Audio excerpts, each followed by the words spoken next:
pretty interesting stuff surrounding the pyramids and their structures that are underneath them. I worded that so weirdly.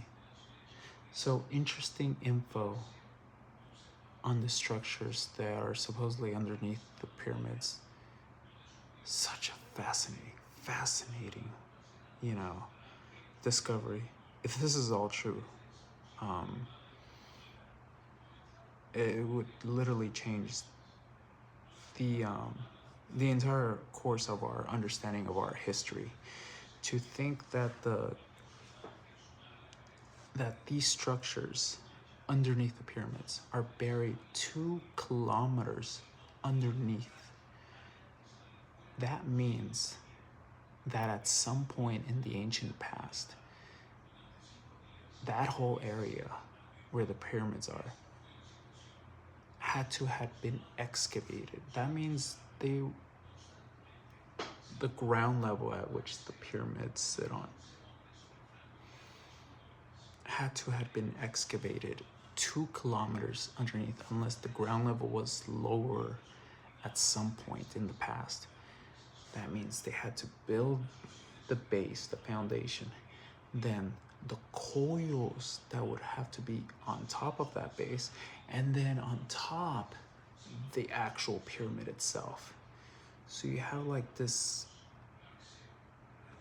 I can't even describe it. It's like a base, the coils, and then the pyramid that would be on top of it, if you can imagine that. A standing structure like that, and then to be buried, unless it was they made a big giant hole, put the base, put the coils, then cover it all up, then build the foundation for the pyramid, and then build the actual pyramid, and then boom, boom, boom, somehow. And then that's 3 pyramids with their own distinct structures underneath. And then what? Is it a power plant? Is it something that, I would imagine it's for generating energy. A man could go on forever contemplating what is the purpose of the pyramids, what is their function, what were they even built for, how were they built.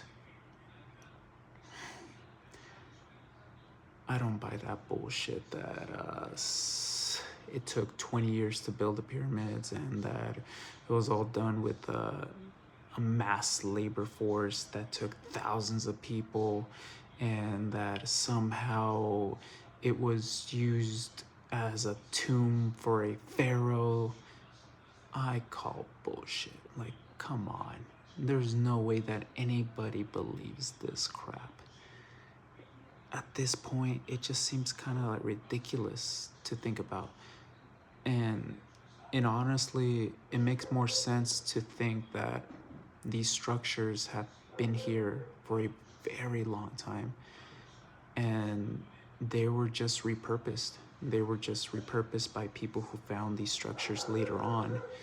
And, you know, like humans like to, when they find something, not everyone, but most of the time, they claim it as their own.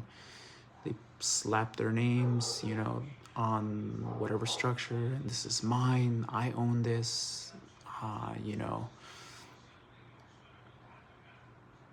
I believe that's what happened in Egypt. What I remember reading or hearing about was, especially in the Aztec Empire, the Aztec people themselves talk about how they found those structures.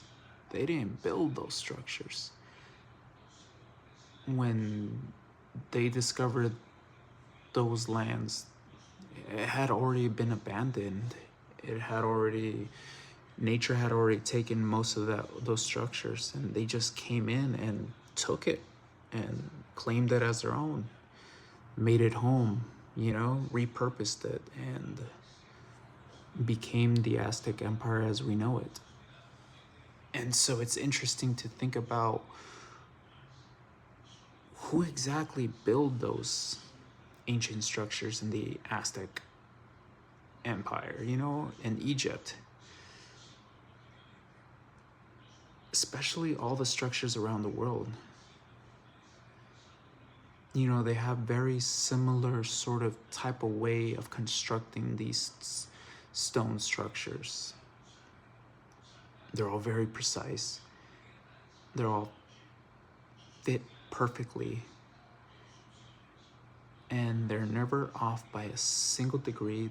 They're all like perfectly symmetrical, put together, like with a precision. It's like they had computers and they designed and blueprinted these on a program, and somehow it just boggles the mind. It really does.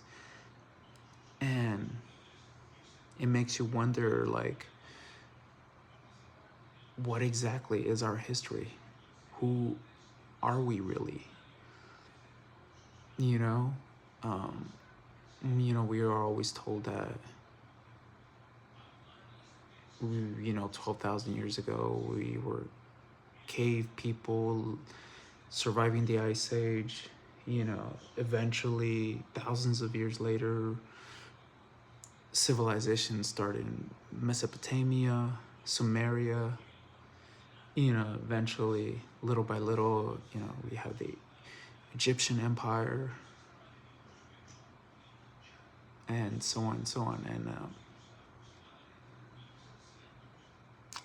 but it just begs the question: is human civilization a lot more older than we think?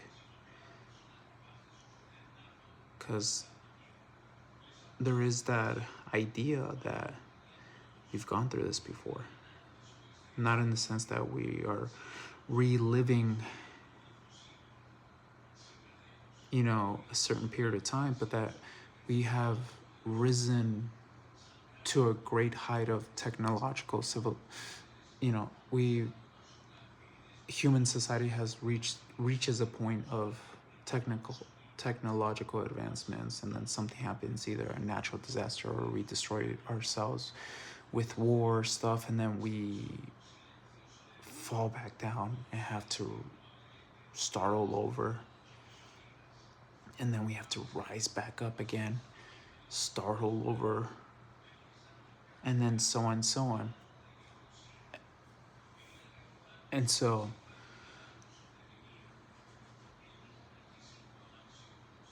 are we just in another version of human civilization that we're on the verge of rising, and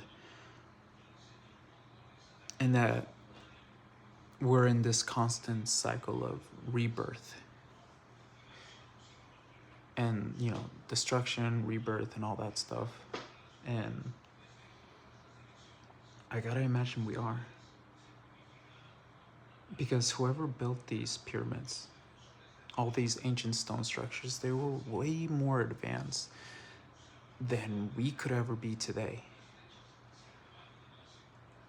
And we're only seeing the stone structures, which is what would only remain after a catastrophic destruction. Stone would be the only thing that would last for eons. Anything electronic, metal, paper, whatever, anything that it would all disappear through time. It would dissolve and there would be no record of it. Just like if there was an asteroid impact and wiped out all of our cities, our civilization, nothing would be left. Nothing. All our computers, all our CDs, our metals, our buildings, our cars, most of it would be completely gone. And even if it took some structures a long time to decay, they would eventually decay. But the one thing that would still remain would be stone structures. You know, and that gets me thinking that that's what we're looking at. We're looking at the very last remains of what was a very powerful and advanced civilization that existed 12,000 years ago.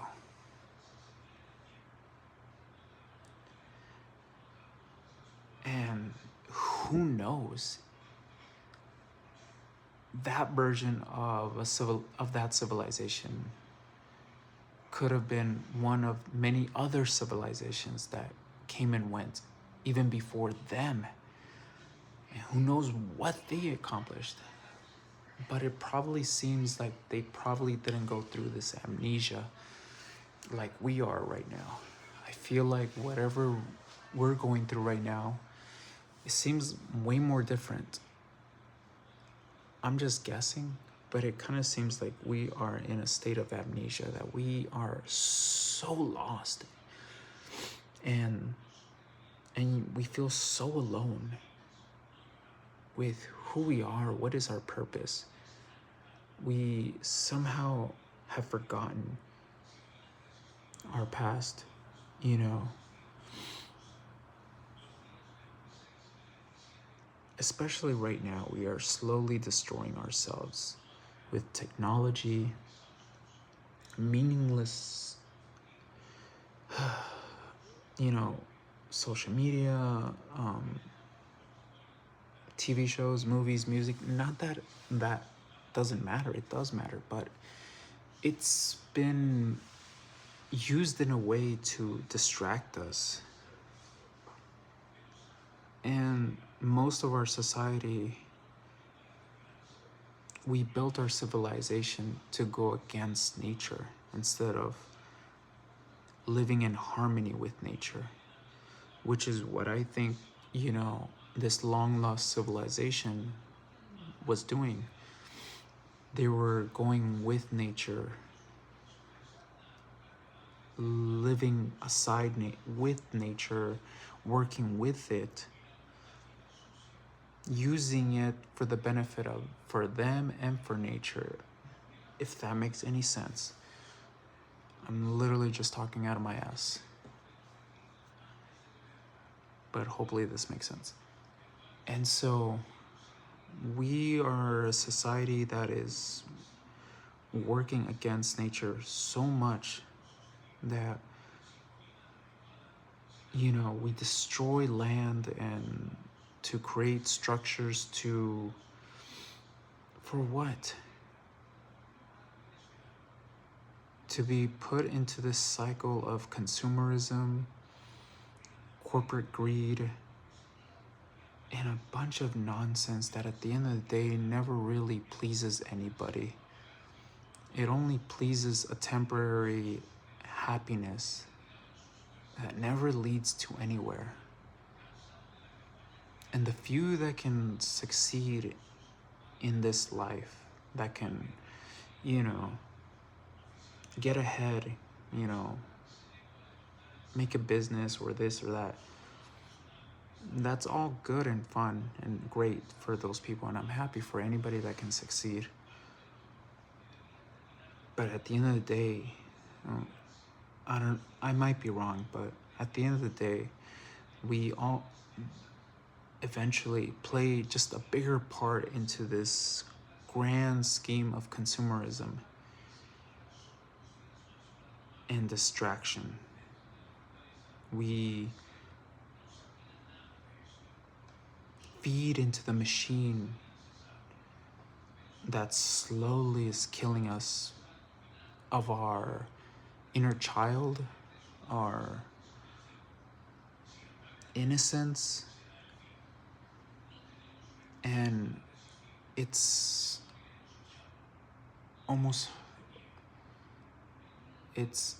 sad and heartbreaking, because I have to imagine everyone knows deep down this is not how we should be living. The way society is, the way most countries are, and especially how we been lied to for so many decades about information, you know, even the simple things as our food, how it's made, how it's processed, and how it's literally meant to kill us and slowly make us sick so we can feed into this, you know, industrial complex of buying medicine, getting cancer treatments, all that stuff. A repeat cycle of consumerism over and over to every part of our lives. That be health, living in a house, getting a car, having food, or just basic needs. It feeds into this mechanism that is there to give us what we need, but not, it doesn't come from a good place. It comes from a manipulative place. Comes from greed, and not for the betterment of mankind. It's derived from a need to exploit the needs of people so they can gain money and power.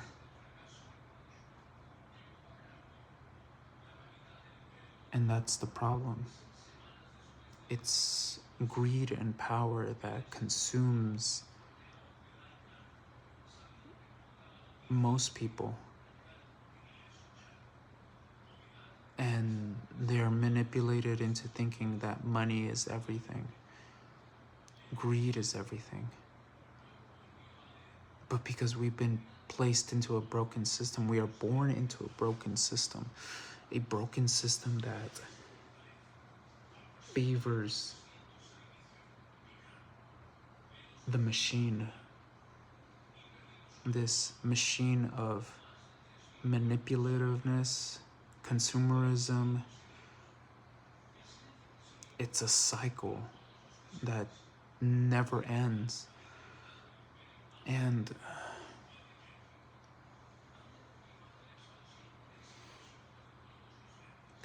yeah, it's like, and I have to imagine it's because we're lost. We're being controlled by greedy people who have taken advantage and who have taken control of the human experience and manipulated into something that isn't natural. It just isn't natural. And I know that there are better ways, more harmonious ways. And it always starts at the very foundation of when you're a child. But this video is already going on for almost 20 minutes. I don't want to go too far, but honestly, if you've gotten this far into the video and if my message is even able to make sense, awesome. Please let me know. Because with everything going on, I have to imagine especially with the pyramids, the structures, you know, slow disclosure from our politicians, you know, more witnesses coming forward, you know, I hope that there's more to this and that it somehow opens up an awareness that there's more to life than what we're living. There's more to this simulation that we call life. Not simulation in the terms like we're living in a machine or something, but simulation in the sense that this reality that's been simulated, created, constructed to control our lives in a way that most people don't realize, but they subconsciously do realize. And that at the end of the day, we're not truly free. Because if we were, we wouldn't have these trust issues that we have today. We wouldn't have these wars that we have today. We wouldn't have all this conflict. Sure, we're humans, we can disagree and everything, and obviously there's always going to be wars because of stuff, but not this way. Not this way. This seems more...